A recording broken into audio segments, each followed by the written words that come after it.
What's up everybody, it's AJ with Echar.com. Today we're going to be checking out these stacking stabilizers from Ultra-Fab. Now these are going to come in a kit of 4 or 2, depending on what you need. And what you can use them for is like we've got them put underneath our enclosed trailer today, and that's just going to help stabilize it. Now it's not lifting it up off the ground, but they're there and tightened up to the bottom of the trailer so that I can walk around back and forth inside, and there's not going to be side to side or front to back movement. It really does work and stabilizes everything. That way it's just a little safer while you're in there messing with it. Let's check it out.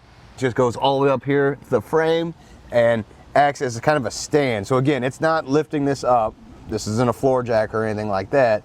This is a stabilizer, so you tighten it up to the bottom of the frame just enough to stabilize everything underneath. So we got 2 up front and 2 on the back, and it's going to allow me to walk around in there and not have the trailer shift back and forth on me.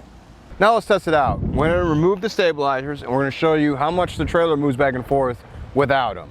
So we're going to get an outside shot, and then later on we're going to show you the inside. But right now I'm just going to walk in there and go back and forth, and you're going to see the trailer move a whole bunch.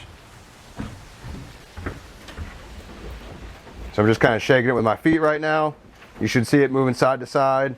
It's pretty easy to do, not to mention walking side to side in the trailer.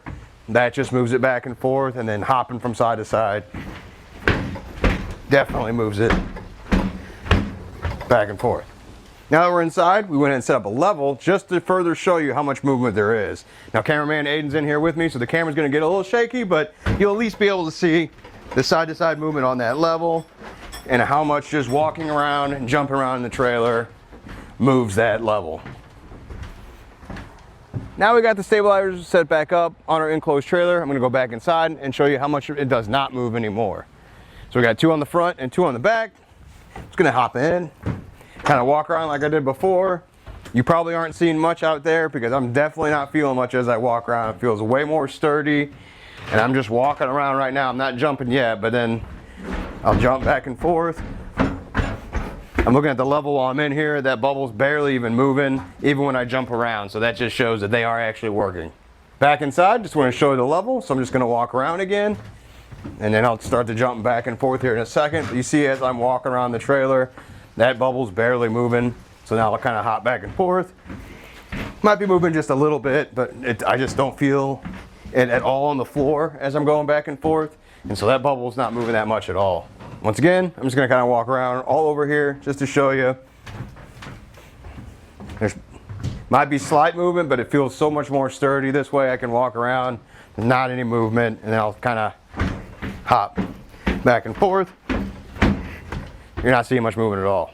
This is a great option if you have like a work trailer. So we have our enclosed trailer. If you were to pull this up on your job site, and you have people coming in and out of it all day, not to mention hauling heavy equipment out, that's going to make it shift back and forth, and where it's not going to fall over or anything, but it's so much better with those stablers on there. So let's say you're pulling out a big old generator, it's not going to add that more like movement back and forth as you're moving that around inside here. You can just get it out of here and it's not going to shift things around. Now we're at our camper. We went ahead and installed it on here. There's some different things going on with a camper. You know, most of the time there's people walk around back and forth inside. You might have pets or even kiddos running around. It's gonna be a lot of side-to-side movement, and you want to kind of help stabilize that. Most new campers already have scissor jacks installed on like this, so then you wouldn't need the stabilizer here. But some older campers don't have them on there, so then you have a choice you can make. You can go with some scissor jacks or stabilizers. I'm gonna kind of just go over some pros and cons real quick of both of them. The scissor jack's nice because it's already gonna be here in place at the bottom of your camper. So all you have to do is get the tool out of the basement door and lower them that way. Now you could get automatic ones too, where you can push a button and it lowers them, or you know, that's going to require, that goes into installation. So with installing these, you're going to have to drill into the frame for some of them. You might have to weld, so you're going to need a welder, or if you're doing the automatic ones, you're going to have to run some wires back and forth to get it to be that push button. That's not something you're comfortable with, or not something you want to invest in. You can go this route instead. It's far easier to install this. You just turn the screw, and the bolt goes up here and holds, or pushes up against the frame, and that's helps stabilize there. And then when you're done, you just manually go all the way back down with it. And they're also going to store inside of each other, so it'll only probably take up about that much space with them all collapsed inside each other. So it's not that much more room than the tool that you'd use in the basement. I know that one's probably more like a rod, but this one's going to be a little bigger like this, so that's going to fit in your basement. So you're going to have space for it. I get it, but it's not that bad. So between both of them, you know, you have to make those choices. Now, it also depends on, is your camper a bigger camper?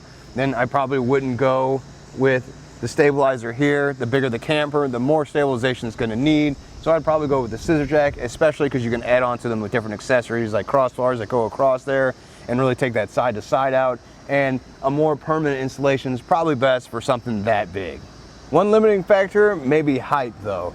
Just in case your trailer or your camper sits up a little high, this can only adjust from all the way down would be 11 inches and fully extended would be 17 inches. So that's how much you have to work with here. Just want you to keep that in mind. Maybe check out how low your trailer sits to be level before you decide if you're gonna go with this or not. This is what you're gonna get with the kit. So there's gonna be 4 of these. This is gonna be the stand, and this is gonna be the bolt. You just put through here. You see it's got a cutout for the nut there, and that's what it's gonna go fit down into. That way it holds the nut in place as you turn this, and it either extends or retracts the bolt. Then you have the handle here that just goes in the side. Fits in there. It's got a little indention there, so that's how it catches, and you can easily turn it to, again, raise or lower it. So, that being said, we can loosen this up and slide it underneath the trailer. You want to make sure it pushes up against the frame. Now you don't have to turn it a whole bunch when you're doing it, just a little bit, because again, it's not lifting the trailer up, it's just using it for the trailer to sit down on to stabilize. So let's come back under here. Looks like we'll go right about here. A little more towards the inside, try and match the one on the other side. And I'll start turning it with my hand this way. You really could probably start using the handle once it makes contact and gets a little harder to turn. You're gonna need that.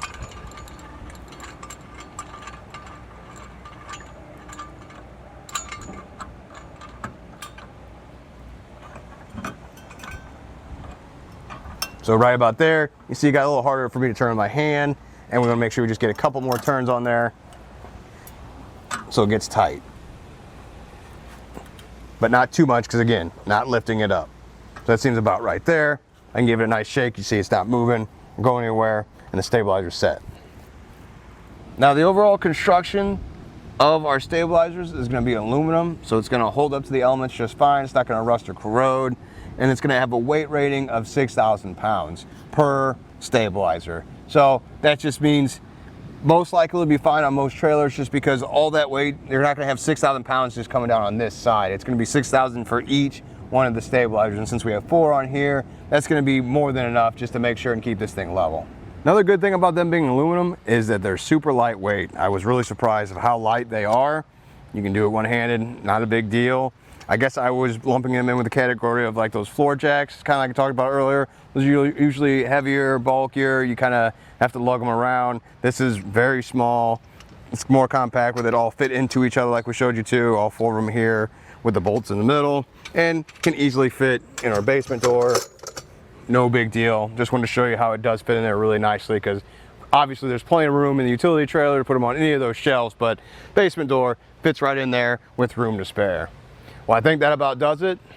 Thanks for hanging out.